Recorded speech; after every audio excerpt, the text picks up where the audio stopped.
घर के सभी सदस्यों को नहीं, एक ही सदस्य को पास मिलेगा जो कि बाहर जाके अपना सब्जी पानी जो कुछ लाना है वो ला जा सकते हैं। बस एक ही लोग को पास दिया जाएगा। इधर ही ठेला लगाते हैं, कम से कम बेचारे, अब बंद कर दिया गया, इनका रोजगार कैसे चलेगा। भगवान तो सबके हैं, आपको भी आना चाहिए। आप खुद उनको मौका दे रहे हैं। अन्याय यात्रा है।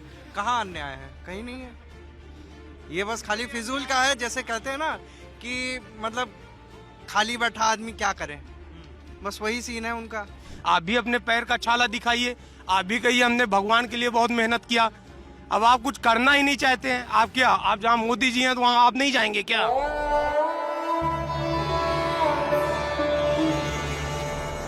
ये अयोध्या है। हम इन दिनों यहाँ पर क्यों हैं, लल्लन टॉप की टीम यहाँ पर क्यों है, इसका प्रयोजन साफ है। इसका कोई कारण बताने की अगर ज़रूरत हो तो हम ये बताएंगे कि 22 जनवरी को जो नवनिर्मित और निर्माणाधीन राम मंदिर है अयोध्या में जो बनाया जा रहा है, सुप्रीम कोर्ट में लिटिगेशन के पास होने के बाद साल 2019 में जो सुप्रीम कोर्ट का जजमेंट था उसके बाद जो मंदिर का निर्माण शुरू हुआ था, उस जगह पे वहाँ पे राम मंदिर का निर्माण किया जा रहा है और 22 जनवरी को उस मंदिर में प्राण प्रतिष्ठा की जाएगी। एक बड़ा मूवमेंट और एक बड़ा आयोजन करने की योजना है सरकार की। मेरे साथ स्थानीय लोग खड़े हैं और जिस जगह हम खड़े हैं वो है नया घाट। अगर आप मेरे बाईं ओर जाएं और सड़क पकड़ के आगे निकलें तो पुल पार करके आप गोंडा में प्रवेश करते हैं। पीछे सरयू नदी है, राम की पैड़ी है और तमाम जगहें हैं। इधर अगर आप देखें तो रामानंद सागर कृत रामायण चलाई जा रही है जो कई सालों से यहाँ चल रही है। मुझे याद है कि साल 2018 में जब मैं रिपोर्टिंग के सिलसिले में पहली या दूसरी बार अयोध्या आया था, तब भी अयोध्या के कई चौराहों पे रामायण चलाई जा रही थी। उस समय मैं तब आया था जब विश्व हिंदू परिषद ने अयोध्या चलो रैली का आयोजन किया था। अब स्थितियां एकदम अलग और एकदम भिन्न हैं। स्थानीय लोगों से सुनेंगे कि अयोध्या की कहानी कितनी बदली है, कहाँ बदली है और किस ओर जा रही है। सबसे पहले कौन बात करेगा ये बताइए। जी बताएं। आपसे क्या नाम है आपका दोस्त? मेरा नाम प्रत्युष पांडे है। प्रत्युष जी। प्रत्युष जी क्या करते हैं आप? मैं अभी तो पतंजलि स्टोर का प्रोप्राइटर हूँ। पतंजलि स्टोर चलाते हैं। यहीं अयोध्या में ही? हाँ अच्छा, एक चीज़ बताइए मुझे जी। कि अयोध्या में जी। क्या क्या बदला है और 22 जनवरी को लेकर यहाँ के स्थानीय लोगों को क्या क्या हिदायतें दी गई हैं, क्योंकि हमने सुना है कि 22 जनवरी को अयोध्या में वही इंसान रहेगा जिसके पास पास होगा और निमंत्रण पत्र होगा। क्या है बताइए प्लीज़। यहाँ पे बोला गया है प्रशासन की तरफ से, जिसका यहाँ पे निवासी का पता होगा, जिस आधार कार्ड में पता हो या जो भी उनका एड्रेस हो उस पे उसका यहाँ का पता होना चाहिए। जिसको निमंत्रण पत्र दिया गया है उसमें ऑलरेडी पास दिया गया है, उसमें पास होना ही चाहिए।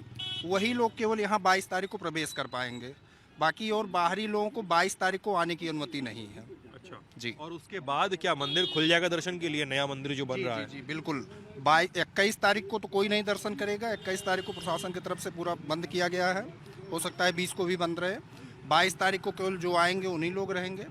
फिर 23 तारीख से कंटिन्यू सभी लोग दर्शन करेंगे। जो भी श्रद्धालु आएंगे, जब यहाँ से जो भी बाहर से आएंगे, जो मुख्य अतिथि लोग रहेंगे वो सब जब चले जाएंगे तो कंटिन्यू सभी पब्लिक के लिए दर्शन चालू हो जाएगा। अच्छा, यहाँ पर अभी कोई मुझे बता रहा था कि एक घर को एक पास दिया जा रहा है। मुझे ध्यान नहीं आ रहा है कौन जी। आप बता रहे थे। क्या नाम है आपका? जी, मेरा नाम अखिलेश पांडे है सर। अखिलेश, बताइए। जी, यही पता चला प्रशासन के द्वारा कि घर के सभी सदस्यों को नहीं, एक ही सदस्य को पास मिलेगा जो कि बाहर जाके अपना सब्जी पानी जो कुछ लाना है वो ला जा सकते हैं। बस एक ही लोग को पास दिया जाएगा। और आंकड़ा तो ऐसा देखा जा रहा है सर जी कि मंदिर का 22 के बाद निर्माण जब होगा उसके बाद 22 के बाद 4 लाख 5 लाख डेली पब्लिक दर्शन करेगी। और अयोध्या तो चमका ही है भाई, हमारे भगवान राम आ रहे हैं। बहुत अच्छा। क्योंकि हम लोग, सौभाग्य की बात ये है हम लोग की कि हम लोग को जिस राम ने पैदा किया, जिस राम ने भेजते हैं, जिस दुनिया देखने के लिए भेजे हैं, हम लोग एसी में बैठते हैं, फॉर्च्यूनर में चलते, बड़ी बड़ी गाड़ियों में चलते हैं, लेकिन हमारे आराध्य भगवान जिनको तम्बू में टपकता था या हवा चलती थी, आदेश ऐसा नहीं था कि उनको बदल दिया जाए या कुछ नया लिया जाए। और खुशी की तो बात है ही है, तो इसलिए भगवान हमारे आ रहे हैं, हम लोग खुश हैं। हम लोग यहीं व्यापार हैं, अपना रेस्टोरेंट छोटा मोटा चलाते हैं, व्यापार करते हैं यहाँ पे। तो हम लोग को खुशी है। ऐसा नहीं है 22 के बाद जो होगा सब अच्छा ही होगा। क्या बोल रहे थे आप? बीच में कुछ बोल रहे थे, बताइए। यहाँ पे जो रास्ते हैं, पहले क्या था कि वो रास्ते सब इतने पतले रहते थे। जब परिक्रमा होता था 14 कोसी या 5 कोसी परिक्रमा जब किया जाता था, अरे वो तो बड़ा कंजेस्टेड होता था, मैं आया हूँ कई बार। congested रहता था कि मतलब एक दूसरे के ऊपर लोग चढ़ जाते थे। लेकिन अब देखिए अयोध्या पूरा अंदर हर एक रास्ता, हर एक गली अब सब चौड़ा हो गया है। तो इससे बाहर से आने वाले जो भी श्रद्धालु हैं, भक्त हैं, उनको बहुत बहुत ही बढ़िया सुविधा मिलेगी। कहीं कोई दिक्कत नहीं रहने वाली है। ये चौड़ा करने से वाली बात याद आ गई। 2021 में मैं जब आया था तो जो हनुमानगढ़ी वाला रास्ता है, मैंने वहाँ कुछ दुकानदारों से बात की थी, ललन टॉप में था तब भी मैंने कुछ दुकानदारों से बात की थी। उन्होंने हमसे ये कहा था कि हम लोग की दुकानों के लिए धमकाया जा रहा है रास्ता पुश, क्योंकि रास्ता चौड़ा करने के लिए आपको दुकानों घरों को आगे से थोड़ा सा छीलना पड़ेगा। जी। इस तरह का बहुत विरोध हो रहा था उस समय जब मैं आया था। तो कैसे सॉल्व हुआ यहाँ पे? देखिए अब जो स्थानीय कुछ लोग जो अपना दुकान किए हैं, कुछ ऐसे लोग हैं मान रहे हैं कि मतलब ज़्यादा मात्रा में नहीं है फिलहाल जो भी थे, लेकिन अब 10, 20, 50 के चक्कर में जो हजारों लाखों श्रद्धालु आएंगे, उनको जो कष्ट होगा उस कष्ट को देखते हुए उन लोगों को भी एक प्रशासन द्वारा कहीं ना कहीं बहुत बढ़िया जगह चुन करके उनको दे दिया गया है कि आप यहाँ पे दुकान करिए, क्योंकि आपके वजह से ऐसा ना हो कि आने वाले सभी श्रद्धालुओं को दिक्कतों का सामना करना पड़े, इसलिए उन लोगों को भी वहाँ से हटाया गया है। उनको कोई और दिक्कत नहीं है। और कैसा मूवमेंट हो रहा है इन दिनों? भीड़ आ रही है अयोध्या में, क्या है बताइए थोड़ा। बहुत ज़्यादा। अभी तो चूंकि प्रधानमंत्री जी द्वारा और मुख्यमंत्री जी द्वारा बार बार बोला जा रहा है कि आप लोग 22 तक तो बिल्कुल भी अयोध्या में ना आएँ। उनका बहुत ही ज़्यादा मतलब प्रयास है कि 22 तक भीड़ ना होने पाए। 22-23 के बाद यहाँ पे जो भीड़ होगी वो भीड़ बहुत ही ज़्यादा होगी, जो कि मतलब हम कल्पना नहीं कर सकते हैं कि यहाँ कितनी भीड़ हो सकती है। क्योंकि बहुत लोगों को 22 तक रोक दिया गया है। 22 तक रोका गया है। 18 तारीख शाम से ही ये नेशनल हाईवे 28 ये बंद कर दिया जाएगा। बड़ी गाड़ियाँ यहाँ से बिल्कुल नहीं जाएंगी। 4 व्हीलर गाड़ियाँ केवल वही जाएंगी जो यहाँ के लोकल के रहेंगे, जिनका यहाँ पे एड्रेस रहेगा, जिनका पास वास बना रहेगा, या कुछ ऐसे भी जो बहुत इमरजेंसी रहेगा, केवल बाईपास पे जाने के लिए ही सुविधा उनकी रहेगी। बाकी और कोई नहीं जाएगा। 18 तारीख से 22 तारीख तक पूरा 4 लेन बंद हो जाएगा हाईवे। अच्छा, आप बता रहे थे कोई कि अयोध्या शहर जो है उसकी चौहद्दी बढ़ाई गई है, उसकी परिधि को उसमें विस्तार किया गया है, क्या हुआ है कुछ बताएगा? जी क्या नाम है आपका? दिलीप कुमार पांडे नाम है मेरा। हर तरफ अयोध्या के केंद्र से हर तरफ 25-25 किलोमीटर बढ़ा दिया गया है। अच्छा, मतलब अयोध्या को केंद्र बना के 25 किलोमीटर त्रिज्या का वृत्त खींचे। जी। तो हम उतनी हर तरफ बढ़ा दिया गया है। जैसे किधर तक बढ़े? विक्रम जोत के आगे तक बढ़ाया गया है, इधर नवाबगंज तक बढ़ाया गया है, फैजाबाद में भी आगे बढ़ा दिया गया है। अच्छा जी। और सुल्तानपुर रोड पे तो एयरपोर्ट की तरफ बढ़े ही है वो लोग। इधर पूरा मसौदा तक पूरा आ गया है।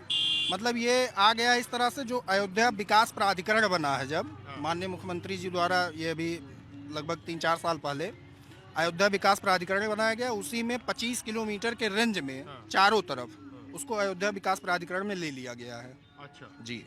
यहाँ के स्थानीय लोगों से कुछ मैंने बात की, आप लोगों से बात करने के पहले, जब आप लोगों से मिला उसके भी पहले, तो वो ये कुछ लोग तो ये कहते ही हैं, देखिए मैं ये नहीं कह सकता किसी भी केस में कि कोई परियोजना है। देखिए मंदिर तो एक आस्था का विषय है, इसमें कोई डिनाई नहीं कर सकता, लेकिन उसके साथ साथ तमाम परियोजनाएं आती हैं, जैसे रास्तों को चौड़ा करना, होटल बनाना, एयरपोर्ट बनाना, कंस्ट्रक्शन करना, इंफ्रास्ट्रक्चर डेवलपमेंट।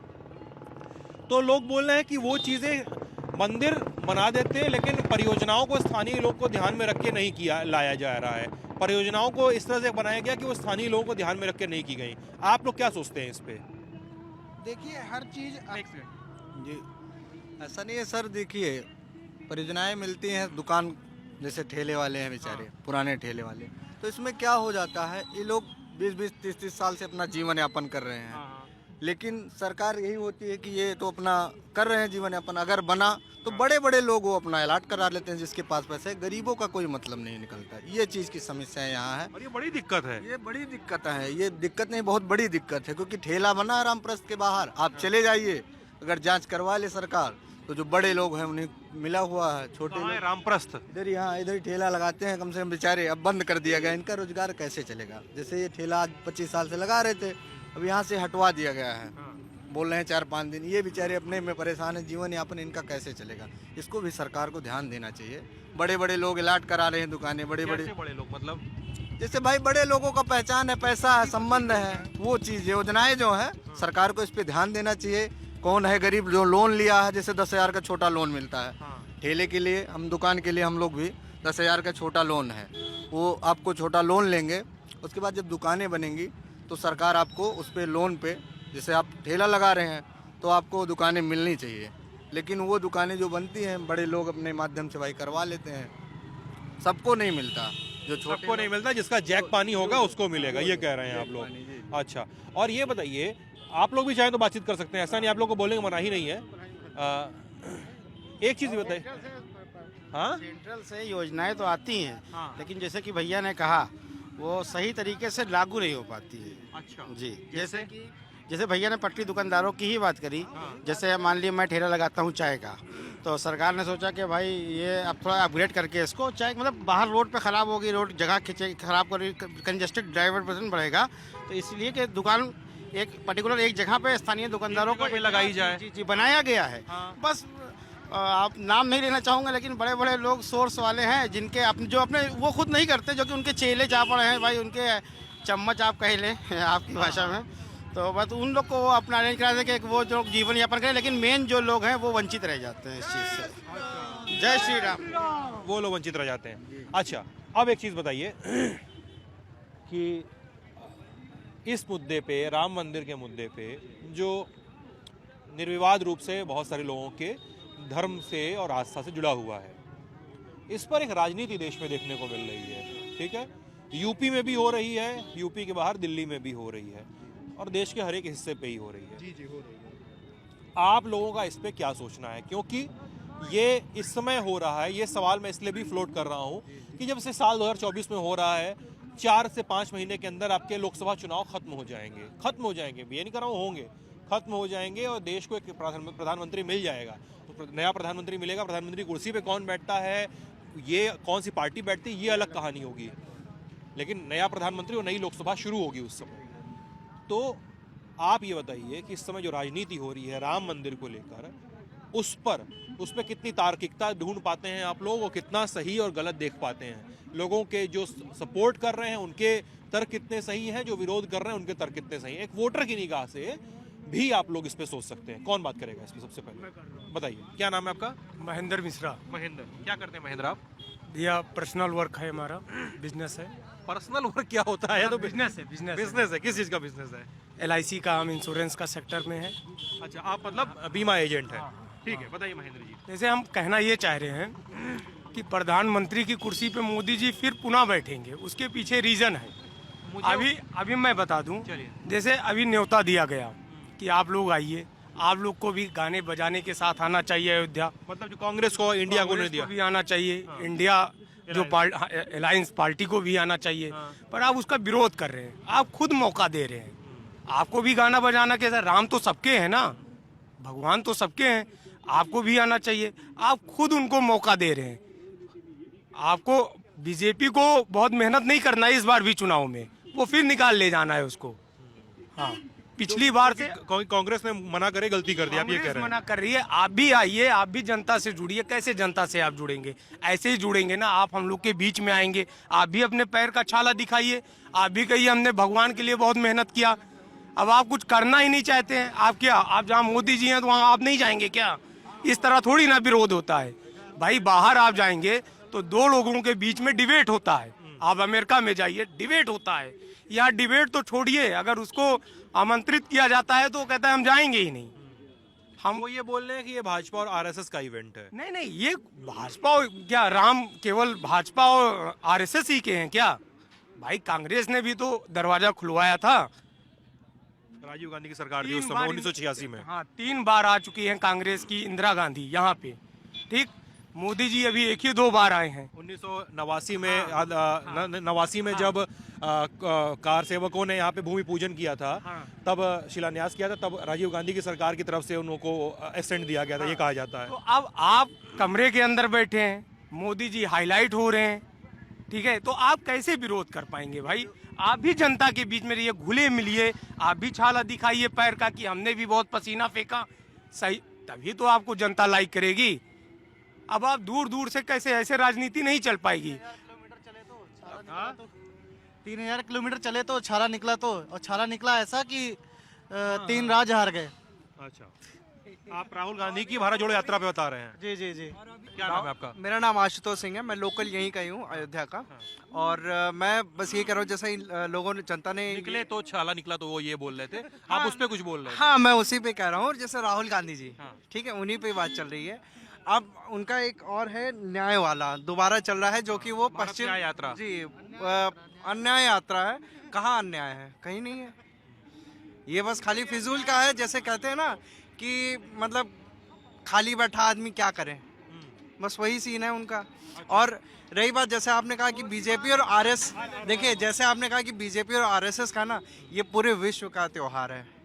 मैं चाहूँगा कि पूरे विश्व के जितने भी लोग हैं, जितने भी, चाहे वो हिंदू हो, चाहे वो और भी किसी धर्म जात के लोग क्यों ना हो, उनसे यही रिक्वेस्ट रहेगी मेरी कि 22 जनवरी को अपने घर में दिए जलाएं, लाइटनिंग करें, खूब फटाके फोड़े, और कम से कम ये चलता रहे। मैं कह रहा हूँ 22 जनवरी नहीं, ये निरंतर चलता रहे। निरंतर चलता रहे। जी। और अगर इसके बारे में जब मैं लोगों से सवाल कर रहा था, मेरा सवाल बस इतना सा था कि लोगों के विरोधों में जिनका इन महेंद्र जी ने इसका थोड़ा सा तार्किक जवाब दिया, उनके अपने तर्क सही है गलत है वो अलग कहानी है, लेकिन तार्किकता ढूंढने की बात है। उनका विरोध करना कितना, उनके विरोधों में कितना तर्क दिखाई देता है, और जो इसके पीछे जो पॉलिटिक्स हो रही है। देखिए, मैं और आप कोई भी इसे डिनाई नहीं कर सकता कि देश में राम मंदिर का मुद्दा एक पॉलिटिक्स का विषय रहा है। हाँ, बिल्कुल। क्या आप लोग इसे डिनाई करेंगे? ये पॉलिटिक्स के केंद्र में रहा है हमेशा।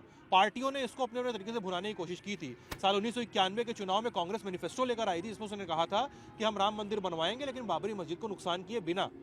और भाजपा तो लंबे समय से कहती रही है कि हमारा राम मंदिर हमारा मुद्दा है, ठीक है, इसमें तो कोई कहना ही नहीं है। तो ये पॉलिटिक्स हुई है हमेशा इस पे, सपा और बसपा सब लोग इसमें शामिल रहे हैं। मैं बस इतना बोल रहा हूँ कि इस पॉलिटिक्स में जब उतर रही है ये चीज़ें, तो इसमें तर्क कितना दिखाई देता है आप लोग? मेरा सवाल इतना है। आप कुछ बोल रहे थे, मैं इनसे बात कर रहा था। सर ये बात ये है कि देखिए, जस तो मिलेगा, मोदी सरकार में ही बन रही है राम मंदिर, यश मिलेगा उनको इसका।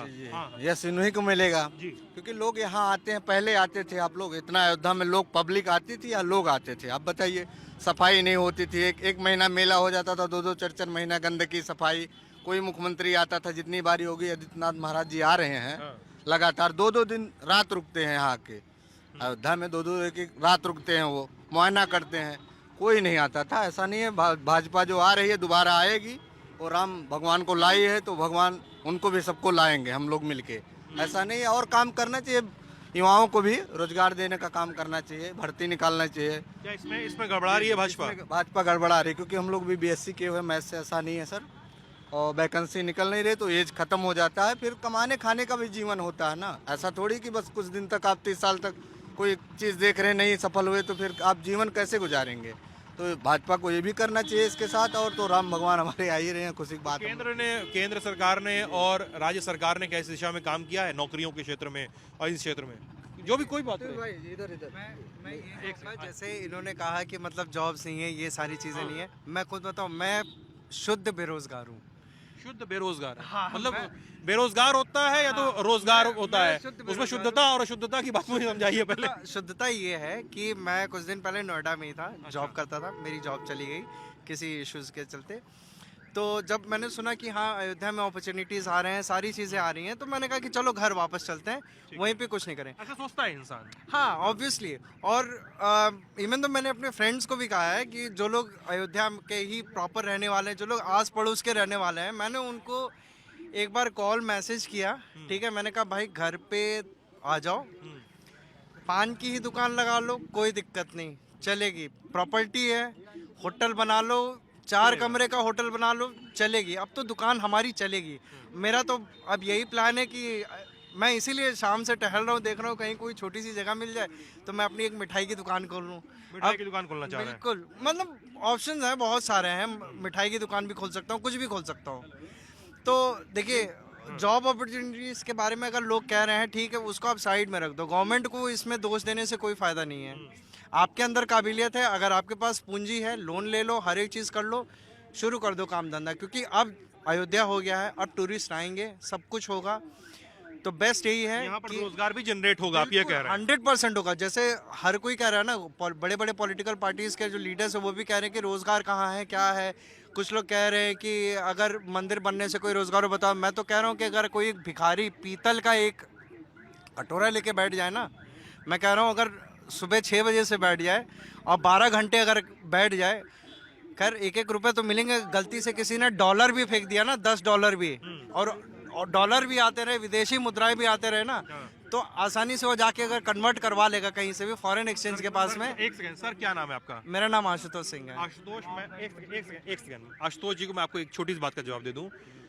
आपके सारे तर्क समझ में आ रहे थे मुझे, लेकिन आपने जहां पर भीख मांगने को अपने रोजगार से जोड़ा ना, वो बहुत गलत तर्क था सर। मैं इसीलिए बता, मैं एक्सेप्ट करता हूँ उस चीज को, मैं एक्सेप्ट करता हूँ, लेकिन कुछ लोग कहते हैं ना कि भीख मांगने से भी पैसे नहीं मिलते हैं। मिलते हैं। मैं बनारस में भी आप जाकर के देख लीजिएगा, जो बैठा भी होगा ना, वो कोई मामूली इंसान नहीं होगा। मैं खुद एक बार बनारस गया था, वहाँ पे एक भिखारी है, मैंने उसके बारे में पूछा। कहाँ बैठता है बताइए, मैं बनारस का रहने वाला हूँ। ये दशमेधा घाट है, वहाँ पे पास में। मुझे ज्यादा कोई नॉलेज है नहीं, अगले ने मुझे बताया कि इसके पास में प्रॉपर्टी है, अच्छी खासी प्रॉपर्टी है।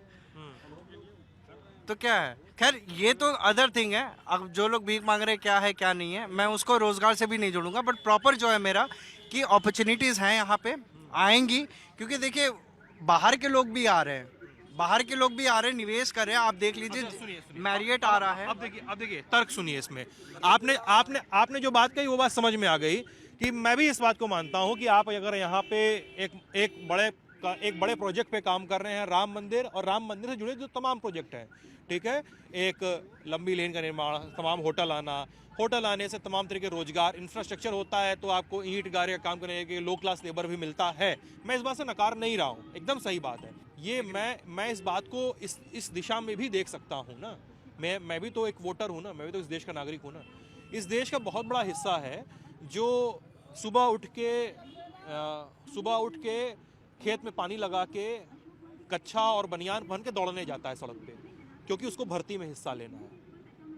आप इस बात से नकार रहा हूँ, किसी को नकार तो बता दीजिए। वो खेत में आके पानी बंद करता है, फिर घर पे आके 2 घंटे पढ़ता है, क्योंकि उसको रिटर्न निकालना है। फिर जाता है मंडी, फिर आता है, फिर उसको क्योंकि फिर आता है, फिर जाता है, खा के सोता है, क्योंकि शाम को फिर से दौड़ने जाना है उसको। फिर आगे पढ़ता है, खेत में पानी लगा बंद करके तमाम काम करके, लक्ष्य है कि उसको भर्ती में जाना है।